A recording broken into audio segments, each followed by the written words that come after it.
Oh, is this thing on? It looks like it. Technical difficulties? I think not. We're back here with the Sauce God Shimburski Show on my YouTube, Facebook, and Twitter. Joined here with my co-host, the man himself, Mr. Mike Shimburski. How you doing after that brief 3-minute hiatus? It's good. I got another beer, and I'm ready to talk some more football, man. Exactly. And I'm ready to dive into the Bills talk, Mike. So if you guys are out there watching, do us a favor, hit that like and share. If you're not already doing so, like, follow, subscribe, turn the notifications on so you don't miss any of the upcoming episodes of the Sauce God and Shimburski Show presented by Duff's Famous Wings. And as I said before, this is the inaugural show. So we're going to go ahead and dive right into it. Ladies and gentlemen, we're going to go ahead and play that introduction video one more time just to get us all fired up.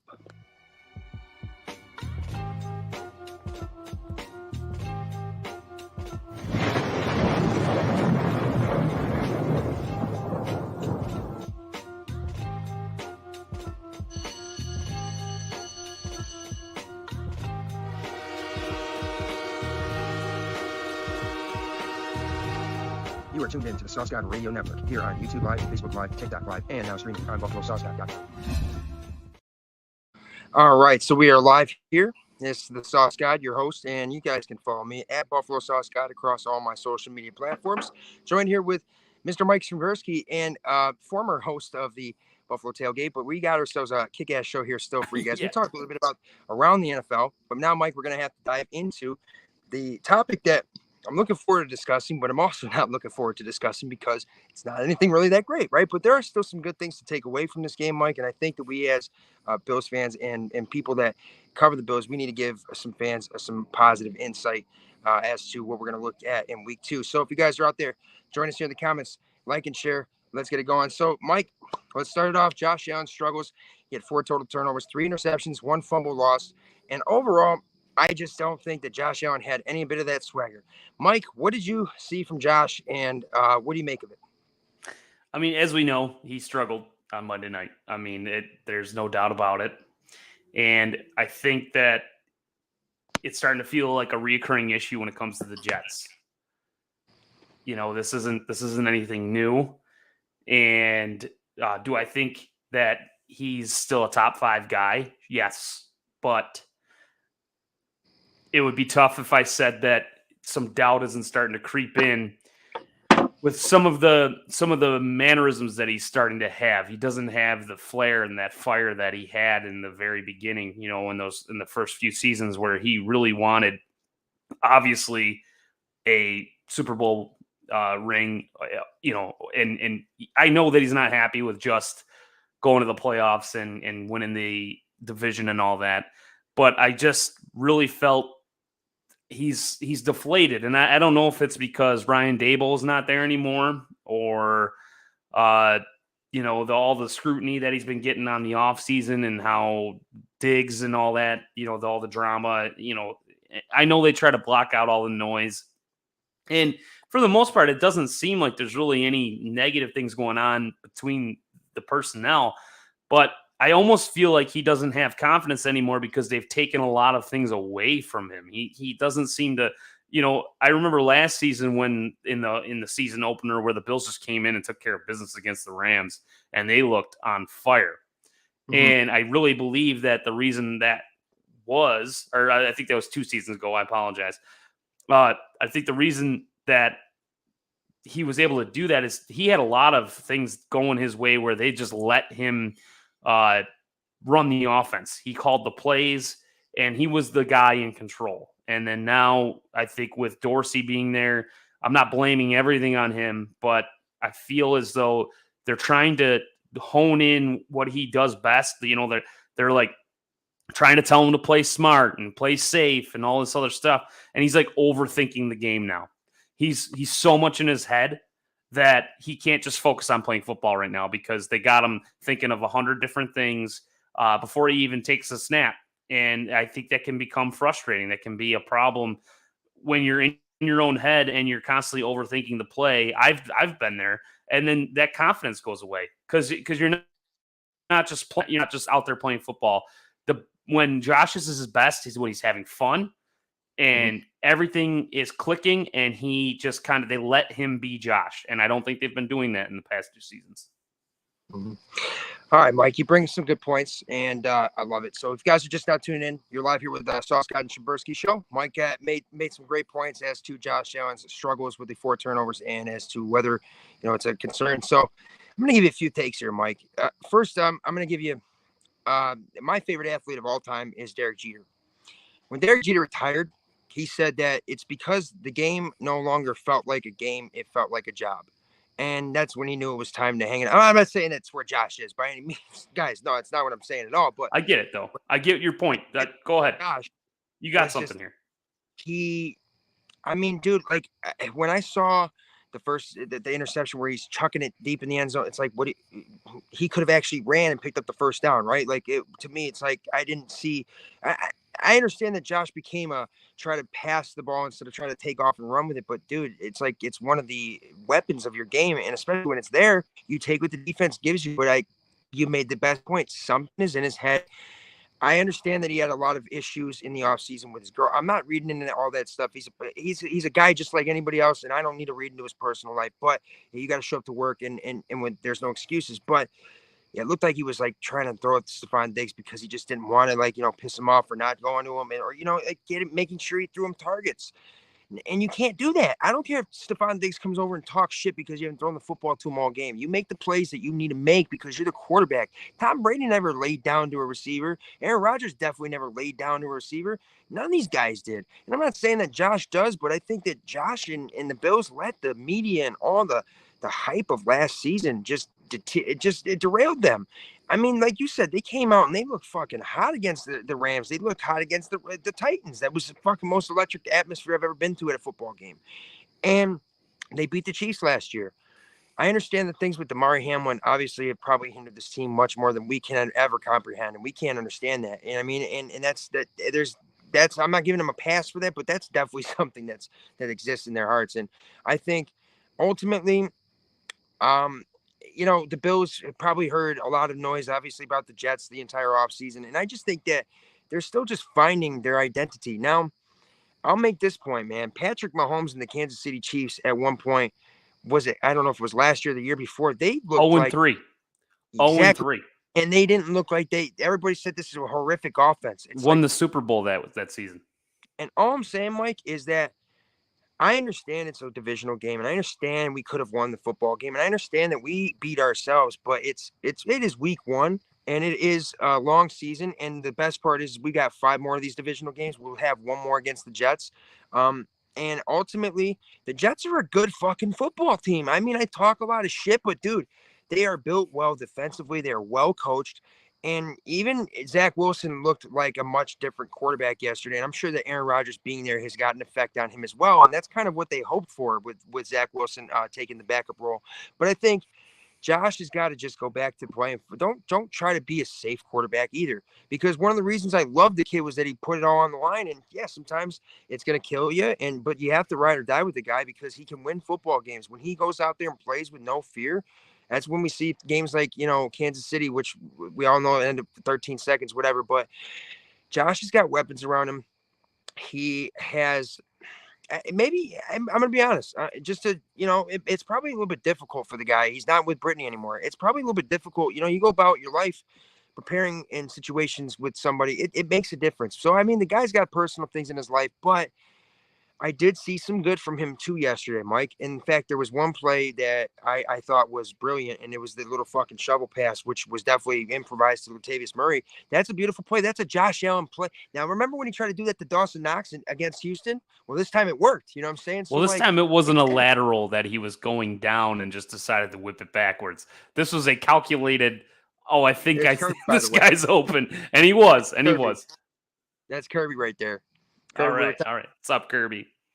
No. But I think that, I loved that play. That was a great improvised play. The play broke down. He was going to go run, realized it wasn't there, but his check down was there. And he flipped it out to him, but it was an accurate, it was very accurate toss. And the guy and Murray had no one around him. It was perfect. I mean, it turned into a first down, extended the drive. Yes, that's what you get with Josh Allen when he plays loose and is able to just not think too much about the play that he's trying to run.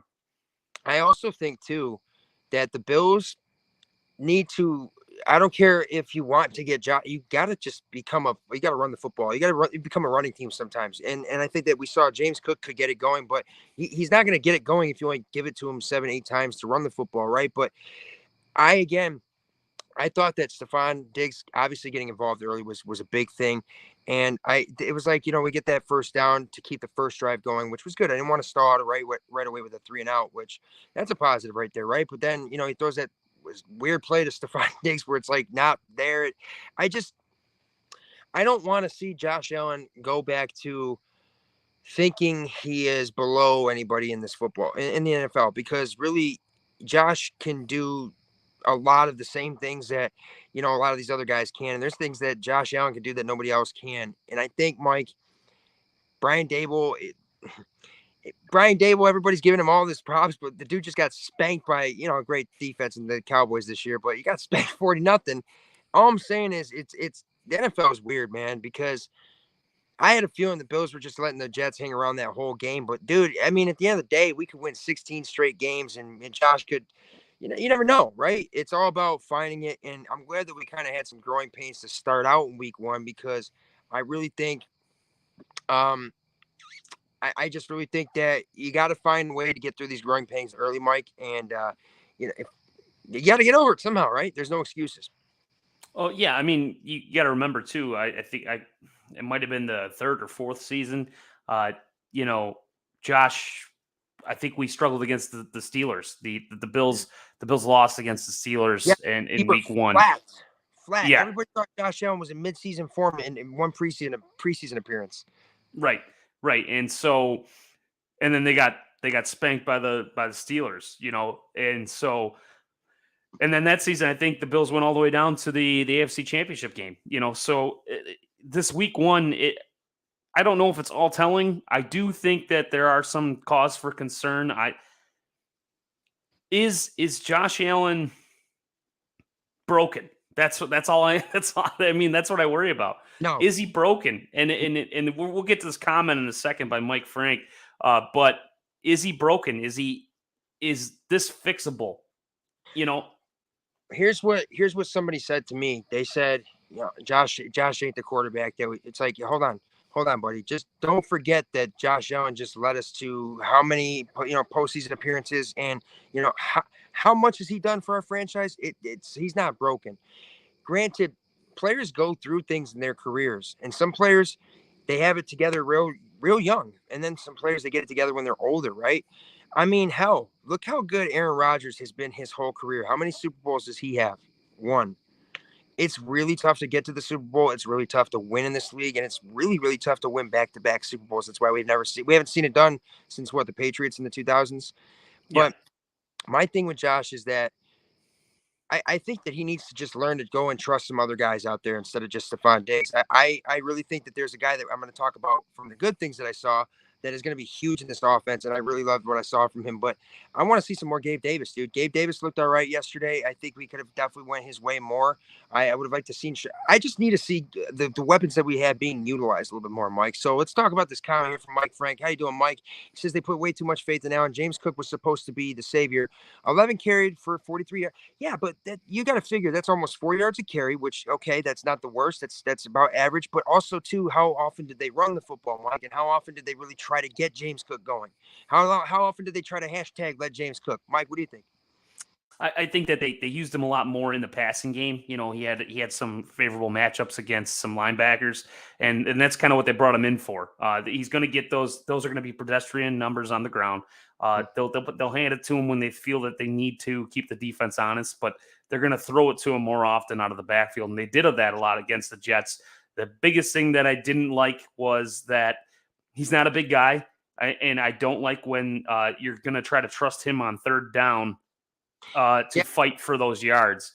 Don't put him. Yeah, they put him in a situation where he's going against linebackers and getting double teamed as he's going to try to go for extra yards. He can't do that. He's not a wrecking ball.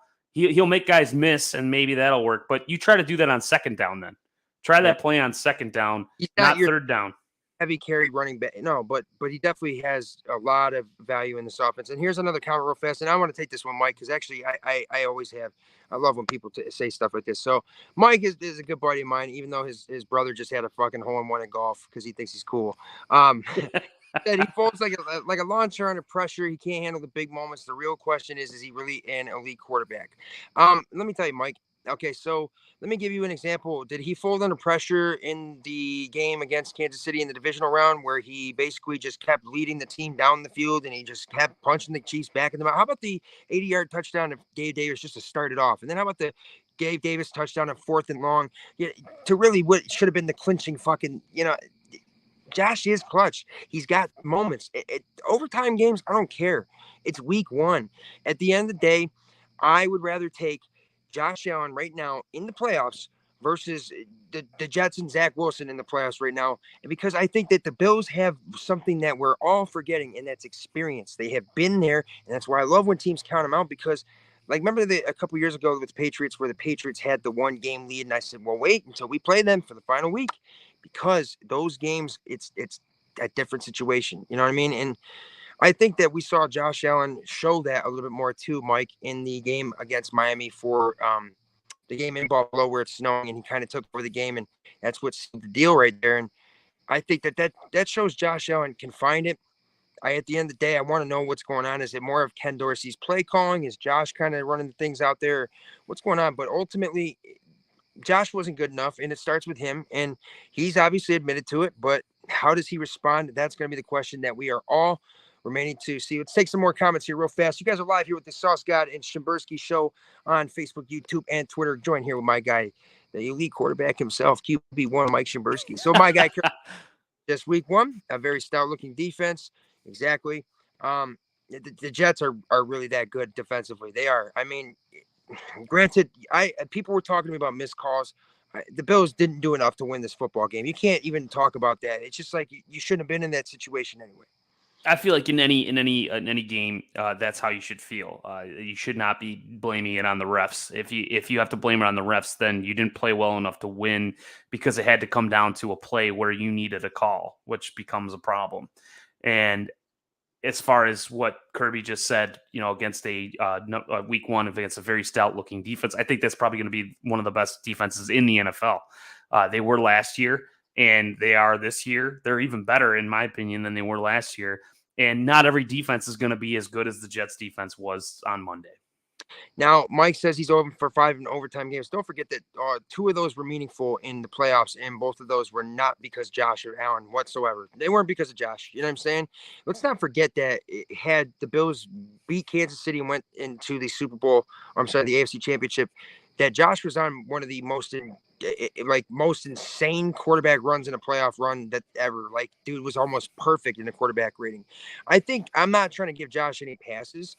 I just think to say that he's definitely not still elite is asinine. I mean, I love Jalen Hurts, but everybody's jumping on his fucking bandwagon really fast. And I'm not going to lie, the dude is blessed with a lot of fucking talent over there in Philadelphia. And so I just want to know, are people going to, hold all these other quarterbacks? Where's everybody talking about Joe Burrow? The dude just got paid. He's the highest paid quarterback in football. And meanwhile, his receivers calling the Browns elves, and the elves just took Santa and Christmas away. So again, I want to know, Mike, is it more, as in Mike Frank in the comment, is it more you want to hate, or is it more you really don't believe it? Because if you really don't believe it, I can't, I'm not going to sit here and convince you. If you tell me Mac Jones is elite, I'm just going to go ahead and stop talking to you. But Mike, what do you make of, Josh? Is he still clutch? Does he fold? So I think that this is exactly what's happening. Is you see comments like this, or you're going to hear from around, people, especially whether they're Bills fans or not. The doubt's going to start to creep in, especially when he played as recklessly as he did, week 1. They're expecting him to come out firing on all cylinders and take the game away. And you're in prime time, which used to be something that, which I'm not saying that he's not going to have a good primetime game the rest of the season. I'm just saying what we're used to seeing is that the Bills and Josh Allen take care of business in prime time. And he came out flat. He came out flat and he played reckless. That fumble was a mishap. And so, I think that it does cause concern for a lot of the Bills fans that aren't really picking apart the game and looking at every aspect of everything else that had to take place for this loss to happen. But 4 turnovers by the same guy. It's easy to blame that. It's easy to just to go ahead and point the finger at that person, call it a day, Yeah. and and he shoulders the blame. But this is my other question: is of course I'm a little concerned if it continues, but what do we do? What do we do? What's the fix? Mike, That's my question. I got a possible fix here, and it's just something I'm actually sitting here thinking about. And I want to say to Mike Frank again. You say you're a Denver fan, by the way. So when are you going to bring up Russell Wilson's name? Because I have yet. He didn't mention him. Yeah. But anyway, so back to what I'm saying here. I wonder sometimes, Mike, if maybe, and this might sound stupid, but bear with me. I wonder maybe if sometimes Josh has a little too much of a plethora of people to, target with the football. I think when Josh was really starting to get at his best, he had John Brown, he had Cole Beasley, and really those were his 2 guys that were, that were going to catch the football from him. And then, then it was Stephon Diggs and Cole Beasley. So I think he really needs to not have so many damn options because he we trusted Stephon Diggs and Cole Beasley and it worked. I'm not saying that, we don't have the guys out there, but it's sometimes having too many options can be a bad thing in a sense because you just don't know where sometimes you may be not reading the field the same way. You might be kind of just trying to figure out where to distribute it instead of kind of taking what the defense gives you. Sometimes having all your best guys out there isn't the way that you want to go. I mean, you don't see hockey teams running, their top 5 guys through the whole freaking, I mean, it's just, all I'm saying is that maybe we need to simplify things a little bit. I'm not saying that Josh is not a quarterback capable of handling, a complex system or anything like that. I'm not saying that at all. I'm saying I think simplifying the game for Josh is what made him become a better quarterback anyways. And it was something that I thought that Brian Dable did really well. You'd find that he would give Josh some like short throws and some screen patterns and some stuff that could pick up yards that kind of would get his confidence moving. And then when he gets it moving, and he's got his confidence, and he's got that dog mentality, that gamer mentality. He's a different quarterback, and I'm just not seeing it right now because I think again, it's just a little too overcomplicated. Now, Mike, I think ultimately we're going to need some better protection. Sure, I think that we're going to need to find who are our guys, who are our targets, who are the guys that we want to get involved in, and one of those guys is a guy that I can't wait to talk about here in a brief moment. But if you guys are just now tuning in, you're live here with the Sauce God Shimburski Show, live here with Mike Shimburski on my Facebook, YouTube, and Twitter. And check out the website, www.buffalosaucegod.com. You'll be seeing Mike here on the shows with me, as well as possibly some other shows too. We got a lot of things here in the works, me and Mike. But we're happy to have you guys here in the show so far. Don't go anywhere. We still got a lot more to discuss. So here's my guy, Kirby, saying Khalil Shakir. Now, believe me, I'm an advocate for him. Mike, I think that even though I like Khalil Shakir, throwing him in the mix right now might even make that problem that I'm talking about even more complex. What do you make of what we can do to fix some of these woes? I think I know the guys you're going to talk about. I'm not going to blow you in. I think I'm high on the same guy. But as far as what I think we can do or what the Bills can do, I'm not on the coaching staff. I think that they can. I've mentioned it before. I just feel like they need to give more control back to Josh. They need to make Josh feel like he's the guy. Something that I never do. I agree with Michael Irvin for once. I never really do. I usually don't enjoy his takes. Yeah, he's not a guy that I'm big on. But I watched him on ESPN, I believe, earlier. Terrifying. It looks like his hair does some illegal things. You know what I mean? Yeah.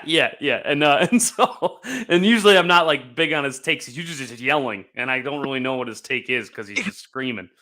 But he mentioned something that I actually liked a lot, and it was Sean McDermott pointing at his head, saying "play smart," and then Stephon Diggs coming over to him on the sideline and talking to him again. And Kirby threw a little comment in there too, saying Diggs being dramatic. I like that too. I like that take also. He's a dog. He's not a dog. Yeah, here's the problem, and I kind of agree. So I'm going to get to what Michael Irvin said. Stop treating him like he's dumb. He's not dumb. Josh Allen obviously has the intelligence to run the offense, so let him do it.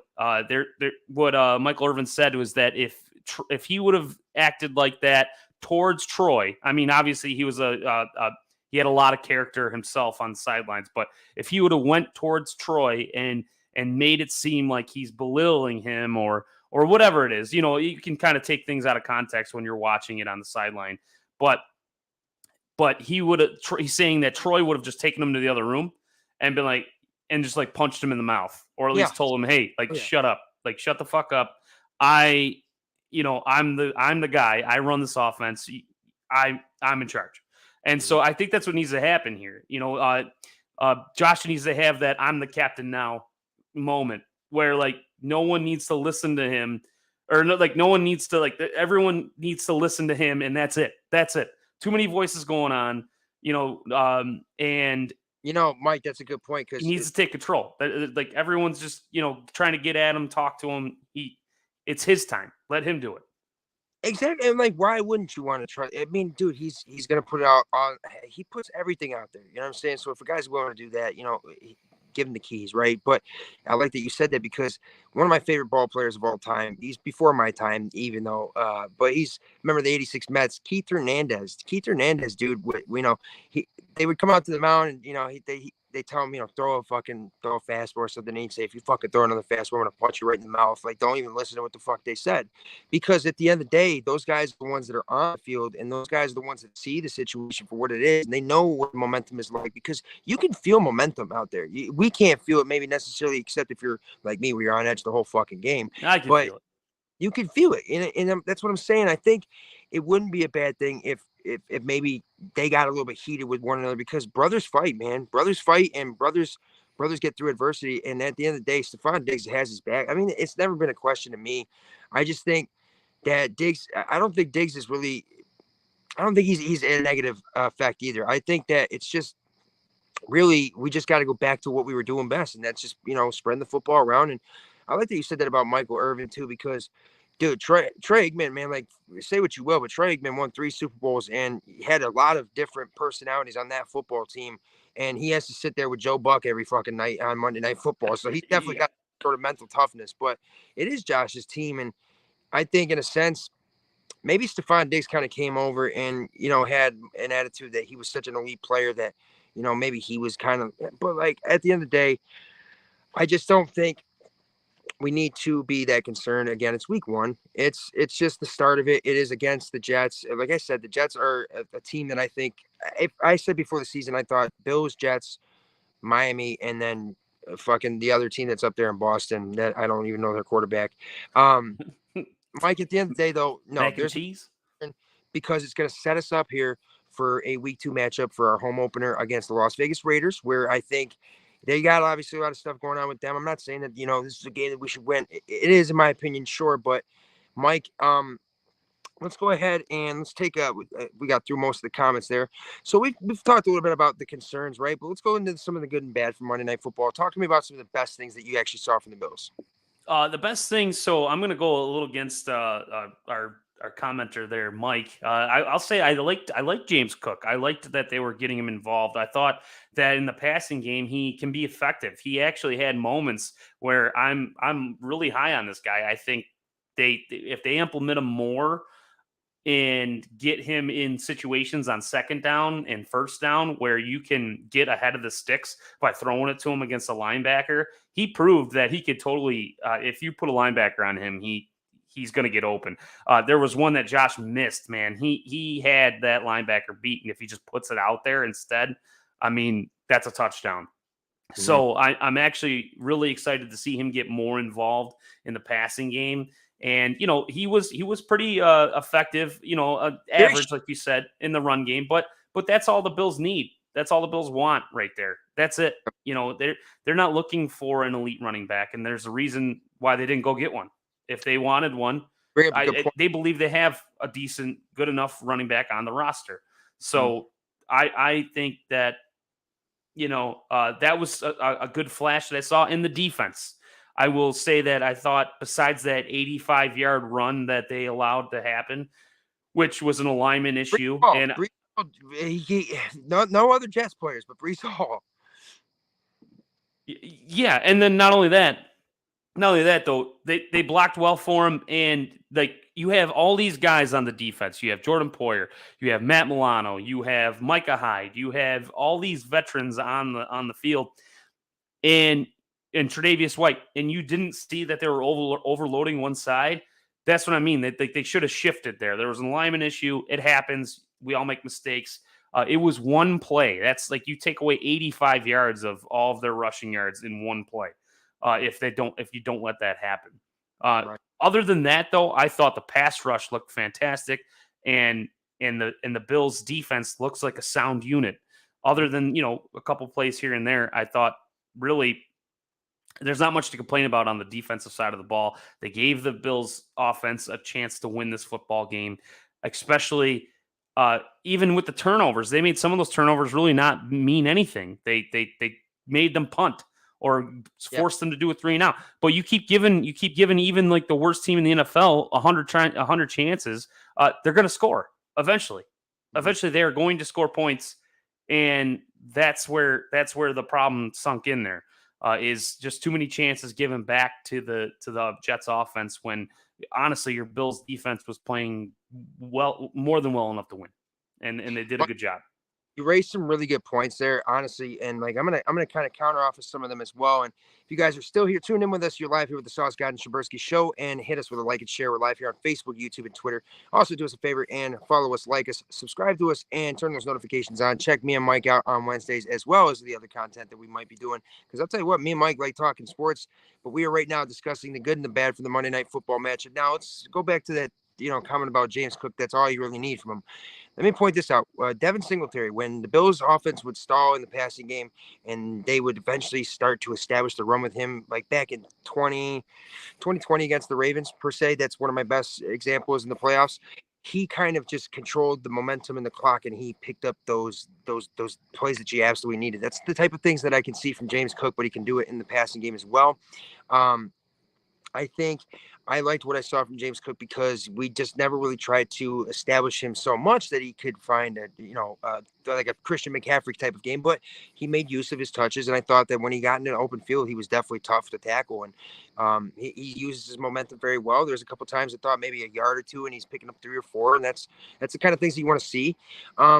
I think that our defense looked really, in my opinion, Mike, for no Tremaine Edmonds out there, I think that the defense really kind of stepped up, and Matt Milano obviously looked good out there. At the end of the day, the Jets got down the field so many damn times, but I kept saying, like, just watch. The Bills will hold them to 3 or they'll get a turnover because the Bills defense doesn't lose games. They stand tall and they make it very difficult for opposing teams to find ways to win. So if the Bills offense could have just even on 2 of those 4 turnovers from Allen could have resulted in, even just a field goal on each of them, you'd have 6 points there, Mike. And then that's right there, the difference in the ball game. So I just think ultimately for how bad we played, we still were in, position to win. And I don't care that Aaron Rodgers wasn't on the football field. The Jets didn't need it. They had Brees Hall, and they had other ways of making a difference in that football game. So the fact that they still hung around shows me that they can still find ways to win games, even if it's ugly. That's something that they've done better in recent years, I think, is find ways to win some games, even if it's not in overtime. But also, I thought the pass rush, it looked ferocious. I loved what I saw. Leonard Floyd making, a difference. And it makes me excited for when Von Miller comes back, too. I liked what I saw from Greg Rousseau. And, AJ Epinesa as well. We traded away Boogie Basham. We kept him. Some people were very critical of that decision, but the Bills are going with the guy that they got in the second round in the year before. And I like it. You know what I mean? I like what I saw from Sean McDermott's defense. But now I want to go into the thing that I thought was the best thing that I saw from the Bills team on Monday Night Football. And that was the rookie tight end, Dalton Kincaid. I thought, when I saw 86 get the football and he turned upfield, man, he didn't look all of a sudden like this, smaller tight end. He looked like a freight train, and he looked like he was going at guys, like not like a typical rookie. And I'm not trying to, over compare nothing, but it reminded me of ways that Travis Kelce plays, about how he just uses his body to move. And like, dude, he's got some speed, he's got hands. And I really think, Mike, if the Bills want to look at a way to maybe to tidy up some of Josh's turnovers and some of the woes, you always want to. Stephon Diggs is a number one receiver. It doesn't matter. Like, you don't have to question that. But Dalton Kincaid, go give him some targets, because I'm not gonna lie, dude. If he gets his targets, I think he can do a lot of different things in the passing game, not just in the slot receiver role or as a traditional tight end, but dude, I mean, really, he was one of the only upsides I thought from the Bills offense, outside of your traditional superstars. I thought Dalton Kincaid showed a little bit of like why it makes it tough for me to see Dawson Knox really in the future of this Buffalo Bills team for a long time coming. Just because I think that he's good, sure, but Dalton Kincaid, man, if he doesn't have drops like Dawson Knox, this kid is really going to be a good football player. And it's not very often that you see tight ends going in the first round like that. But when we drafted him, obviously it was kind of questionable to some people, Mike, I think, but I thought about it for a second. It's like, this guy could really make that big of a difference, red zone. So what did you think about Dalton Kincaid's game? And, what do we got to do from here going forward with him? Yeah, so I like some of the things that you said, and there's a couple that I disagree, but we'll jump on that in a second. But yeah, from him, I thought I really liked what I saw. They gave him a small sample size, but when he was asked to do something, he did well with it. Dawson Knox did still have a decent game. He had almost the same amount of targets and almost the same amount of yards. No, but means was that meant to be? But like, you got to figure contract, age, and yeah. No, but here's where my disagreement on him not sticking around is that he's not used in the same way. He's a blocker. He's a fantastic blocker. Yeah. And I think that the only reason why they'll keep him around, they'll keep both of them around, really, is that they play different roles on the offense. And Kincaid, I like your comparison to Travis Kelce, because that's what I see him kind of becoming in this offense if they can do it the right way.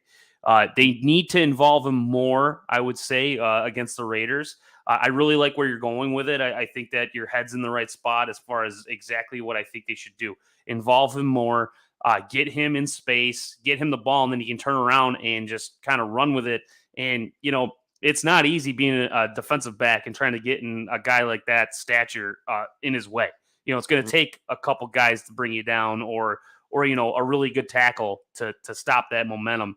And he can really become when guys would make the initial hit. That's something too you can't coach those fundamentals. No, you can't. That's an aggressiveness. That's a what they like to call falling forward. You're a guy that gets to the yards by falling forward, and just because you're going down doesn't mean that you can't gain yards while you're going down. You fall forward and get an extra couple yards, advancing the football.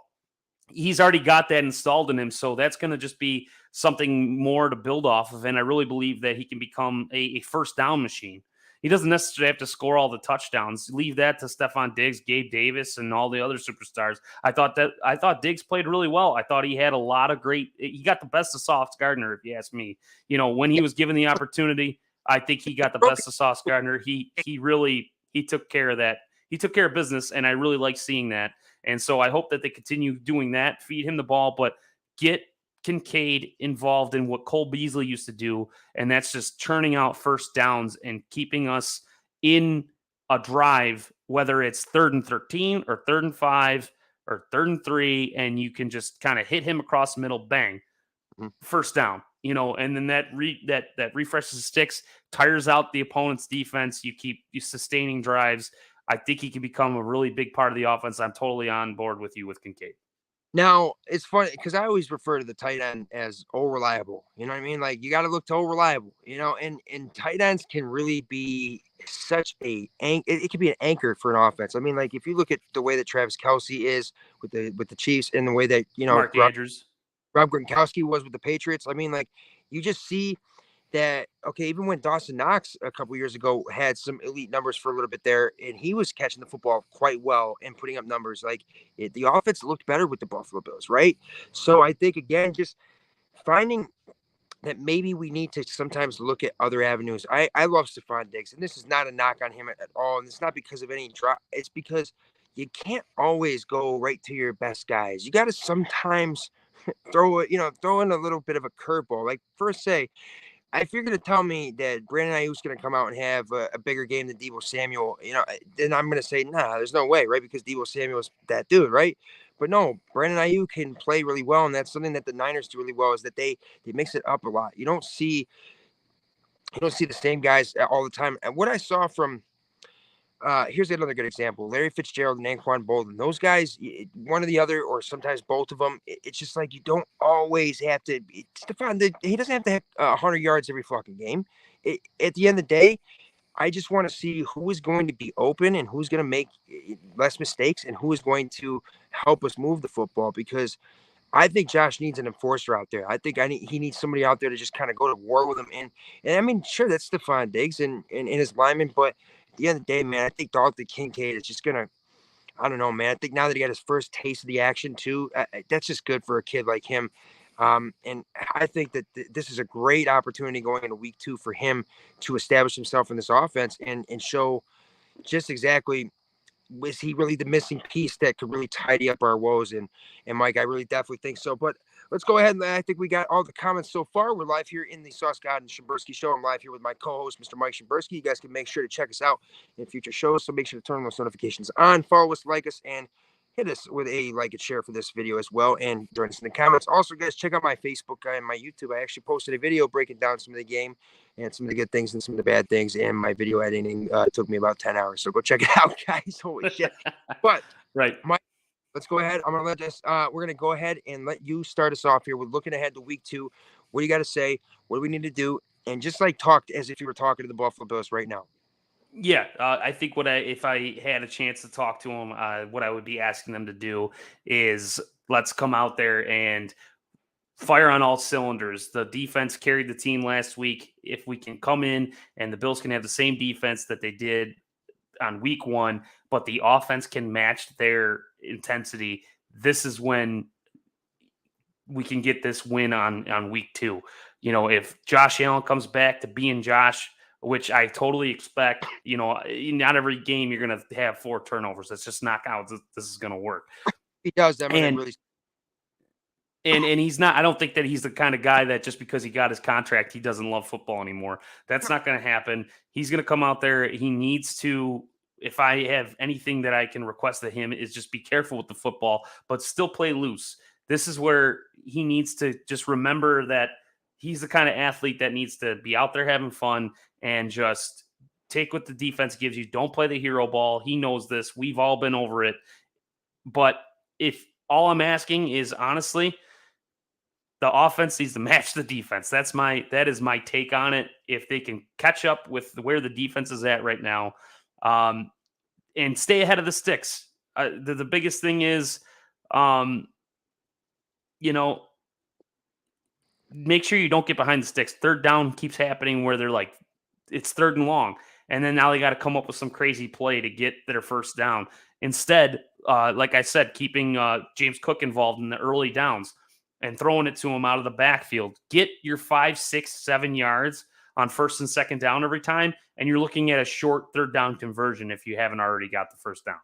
So that's what I need to see. Mike, offense catched up with defense. Yep. I think, dude, that you nailed it right on the head there. Ultimately, what I want Josh to do is, and I also want Bills Mafia to do, I want you guys to remember that there was a quarterback that actually had more turnovers in his first 5 years than Josh Allen did. And that guy was by the name of the sheriff himself, Mr. Peyton Manning. And I think you guys know who Peyton Manning was, right? And that guy was one of the most intelligent, if not the most intelligent quarterback to ever play the game, and probably one of the most overall, in my opinion, best quarterbacks ever. And I think that situations were different. If he had the type of situation like Brady, we're not going to talk about anything close. Oh, yeah. I know what you mean. But I'm going to say this. Go out there and play your game, Josh. Like, show exactly what earned the respect from your teammates when you were a rookie. Show exactly what earned the respect of us in Bills Mafia when you were a rookie and everybody said that you're inaccurate. And we had to go through growing pains with you. But don't forget that at the end of the day, yes, it is still a game, but you got to go out there and just put it all on the fucking line. And just at the end of the day, if it doesn't go, it doesn't go. If it goes, it goes. But there's no excuses. And, take accountability.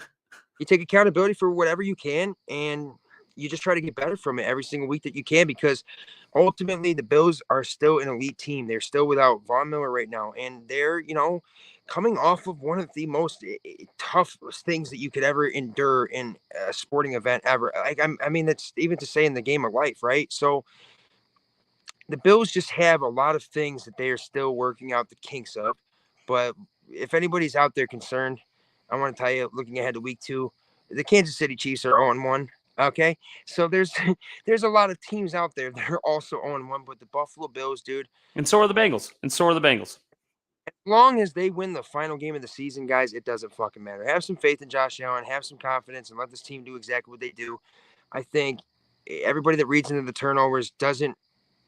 You guys are just buying into the statistics way too much. That's the way that I look at it. I think that Josh was the biggest reason that we lost this football game. Yes, but it's not an individual sport. It is a team sport, and we made a lot of plays that shot ourselves in the foot without Josh Allen's mistakes too. So I think let's just limit those. Let's go out there and play a sound football game. And it's the Raiders. We're gonna be at home. Let's have some fun. Like, Bills Mafia's out there. Let's get rowdy. And anybody that forgets that he's our quarterback, you guys are freaking nuts. And of course, man, Yeah. Mike, again, brother, I'm happy to have you in here. This is the Sauce God Shimburski Show on the Sauce God and GameBook Radio Network on Facebook, YouTube, and Twitter. It's my guy here, the co-host, and also the former host of the Tailgate. And Mike, I'm excited to talk more about quarterback and receiver stuff here in the coming future as well. But we talked a little about the NFL around the league. We talked a little about fantasy. We talked about the Buffalo Bills and the Jets game as well. And I want to say real fast on this show, all jokes aside, Aaron Rodgers, I hope you recovered for your injury. Crazy, man. 4 plays in, and I heard that stadium was electric. I can't even imagine, but I'm still not convinced he didn't go down on purpose just to get the fucking money and get the hell out of there. But yeah, what a plan. What a plan. I honestly want to say that I think that Bills Mafia, if there's a positive to take away from this, it's that it's a good learning point. It's the first game of the season, and this is the things that we need to see now and figure it out as soon as possible. Because right now we're gonna go into week 2. We have a chance to get to 1-1. Hell, Miami could lose. Hell, the Jets could lose, and we could all be back at 1-1, right? Exactly. And all that matters is one play at a time, one drive at a time, and 1 week at a time. You don't overlook anything, Mike. So, give us some final thoughts here, real fast, my friend, before we go ahead and get on out of here. Yeah, man. I'm just glad to be back doing this, man. I really enjoyed doing the tailgate with you. We got our own show now. This is our own thing. We get to talk about whatever it is that we want. So we're going to talk about some around the NFL stuff. We're going to talk about Bills stuff, and we're going to talk about whatever the hell else we want to talk about. It's our show. There'll be topics that maybe not even be football related, but we got plenty of time to do it. You and I are going to bounce off each other like we always do. I'm totally excited for next week, and maybe we'll do some other shows. Who knows? But right now. Yeah. This is fantastic. The Sauce God and Shimburski Show. I'm all for it. This is our first episode, and we already talked about everything I wanted to talk about. So I'm excited, like I had already said 3 times, and so I'll pass it on to you. All right, Mike, I love it. So, guys, make sure to tune in with me and Mike Shimburski here for the Sauce God and Shimburski Show. And this is, like I said, right now I have it as Sauce God, but that's just my brand. But I think I'm actually going to change it back to GameBook Radio Network because I want you to be able to have a podcast talking about the things that you also are passionate about, too. Because Mike actually and I were kind of working on, like that's when I was getting into my own hosting of my own show with the sit down. And Mike at that time was kind of growing into his own as a show host as well. So that's kind of what triggered this kind of partnership too, guys. But really, like Mike said, we might be doing some pop-up shows here and there. We might talk about, baseball if there's an event or something like that going on as well. Mike, if there's a chance going to be at some games this year, brother, we definitely got to get together as well. I agree. And it'll just make it even better. We'll have way more to talk about, man. Exactly. But guys, make sure to tune in with myself here and my co-host, Mr. Mike Shimburski. Where can they find you on social media, Mike? You can find me right here on Facebook, Mike Shimburski, real easy to find. And then on Twitter, MIKOL2531. That's Mike Shimburski at MIKOL2531. Yeah, and of course, that last name, guys, Shimburski, the Sauce God and Shimburski. You can't mistake it. It's the only one. Dude, I'd be walking around the house saying it. I'm live with Mike Shimburski. So you guys are live. Sauce God and rolls off the tongue. Yeah. You guys can also find me on social medias, Facebook, YouTube, Twitter, and as well as TikTok, Instagram at Buffalo Sauce God. Check out my website right now too, ladies and at www.buffalosaucegod.com for more content such as chicken wing reviews, also some merchandise options, which are pretty damn cool too. And I'm sure you're going to see some things with me and Mike here in the upcoming future as well.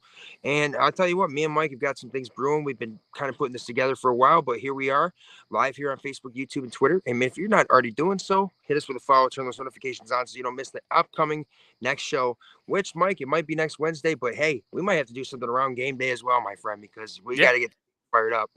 Yeah, I'm all for it. Let's do it. All right, guys. Well, we're going to let you all get out of here, and Mike and I are going to go back to getting ready for this Buffalo Bills Week 2 matchup in Orchard Park for the season home opener against the Las Vegas Raiders, where the Bills will have an opportunity to respond after a deflating loss to the Monday Night Football game against the New Jersey Jets.